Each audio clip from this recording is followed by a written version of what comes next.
Plat tayo.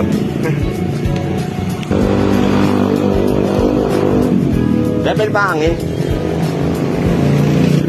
Mapangin na tayo guys. So yan, what's up guys? Magbabike tayo ngayon, ano? Pupunta tayo sa, dito lang sa may Bulacan-Bulacan. Mga lugar dito na bihira puntahan. So nandito ako ngayon sa may San Nicolas. So dito tayo, tignan natin kung makakapasyal tayo dito sa loob. Kasi umaga naman. Then matagal tayo din nakapag-bike. Talagang paputol-putol lang.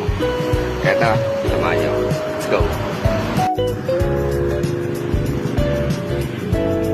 So yun guys, napakaganda pala dito sa may Marcelo H. del Pilar Shrine. Yan. So dito sa lugar na to, dito pinanganak si Marcelo H. del Pilar, no? So sa mga hindi pa nakakaalam, dito siya pinanganak sa Bulacan, sa Barangay San Nicolas. So makikita mo, napaka linis pa din naman ang lugar guys. Tapos mayroong gwardiya doon sa dulo. So siyempre taga Bulacan ako. Nakabike lang ako dito. So ito nga pala ginagamit kong bike, Booster H200. So wala na siya stock sa market. Rare stock lang siya, bihira lang siya makita sa market. Full alloy yan, bali halos lahat all stock parts pa naman. So yun lang, share ko lang sa inyo guys. So yun, dito tayo ngayon.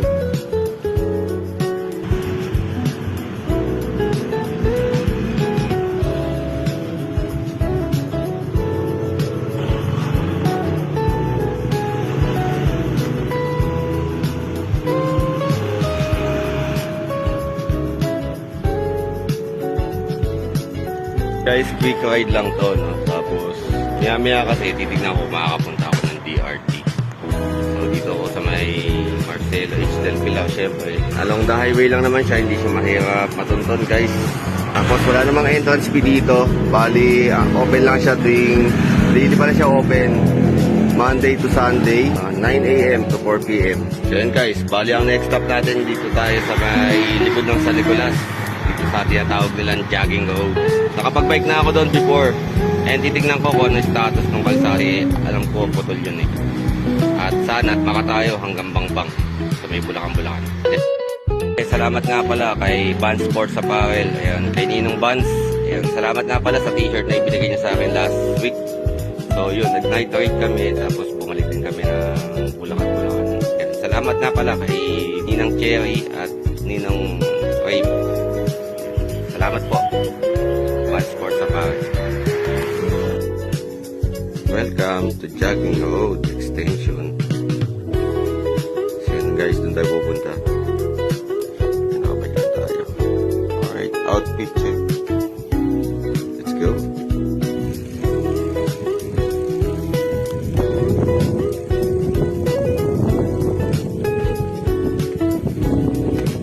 Napakatahimik dito guys. Time check 9 pa lang guys, napakatahimik dito.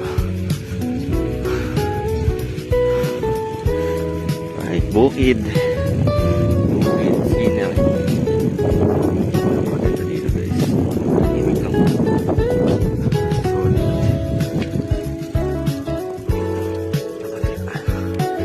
So ano tayo gagawin sa dulo? Maganda dun guys, ang bahay talaga to, perfect spot sa mga morning views. Yan, sa mga bukid. Halos lahat bukid makikita mo. 360 degree. Only in Bulacan. Ito na dead end. Doon, rough road guys. Ito. Wala dito. Let's go. Gusto kong ginagawa sa guys. Alam nyo ba guys, nung bata pa ako, nagkakibiyatan to. Bike talaga ang hilig ko. Hindi talaga ako mahilig magmotor. Kasi, syempre, takot din ako dati sa mga aksidente. Tsaka sa mga speed. Yun. Mula nung natuto naman ako magmotor, syempre, nagamit ko naman siya sa trabaho ko. Magaganda. Malaking tulong siya sa akin. Instead na nagko-commute ako. Yan.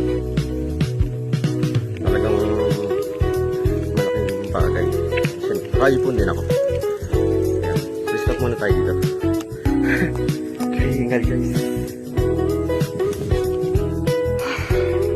May daanan. Saan pa tayo pupunta sa kabila?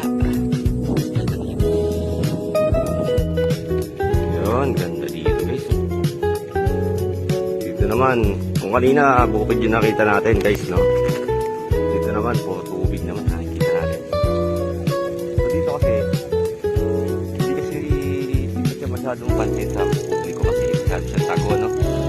Tapos, ayan, kung makikita mo yung paligid, talagang parang, syempre, nakakatakot naman kasi, syempre, ikaw lang mag-isa. Pero para sa akin kasi, guys, ganitong lugar, no? Payapa to para sa akin. Nakakapag-isip ako ng maayos. Kaya sa mga ganitong lugar talaga ako madalas nagpupunta. Ayan. Share ko lang sa inyo guys, no? Wala akong ina-explain dito. Pero syempre, yun lang. So yan, nagbabike lang ako. Pakita ko kung anong ginagawa ko. Ganda dito guys, mga malalaking ibon pa. Ranis. Parang malalaking ibon. So yun guys, bukid siya, no? Pero nag-style siyang palaisdaan. Sobrang lawak guys. Ganda rin. Doon sa kabila, doon nga pala yung Barangay Babangad. Ayan, kung hindi ako nagkakamali, may naging vlog na din ako dati doon. Napakalayo ng lugar na yun guys, tapos napakakitid ng daan. Doon yun, sa gawi doon. So yun, dito muna tayo. Stop tayo dito. Sa may dulo na ito. Tamang picture lang, tapos syempre kakain muna tayo, no? Kain tayo. Lugaw lang, sir. So, tapos dito sa bahay, edit.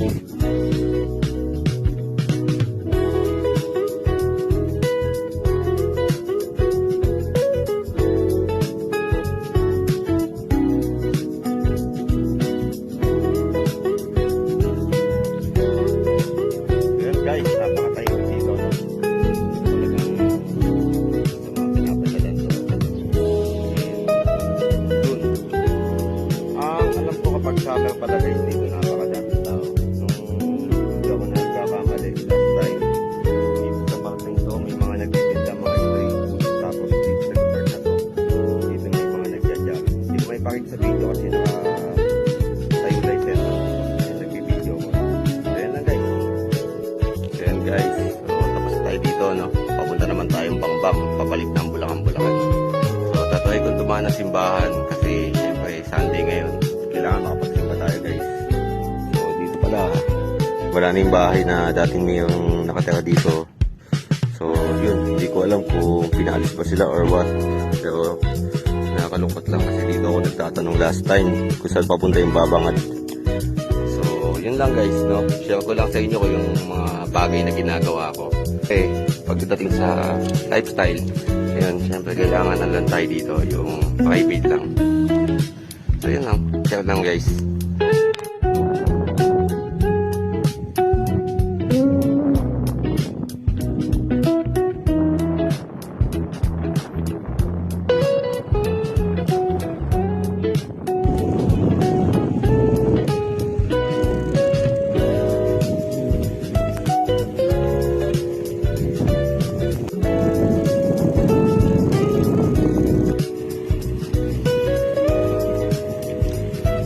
May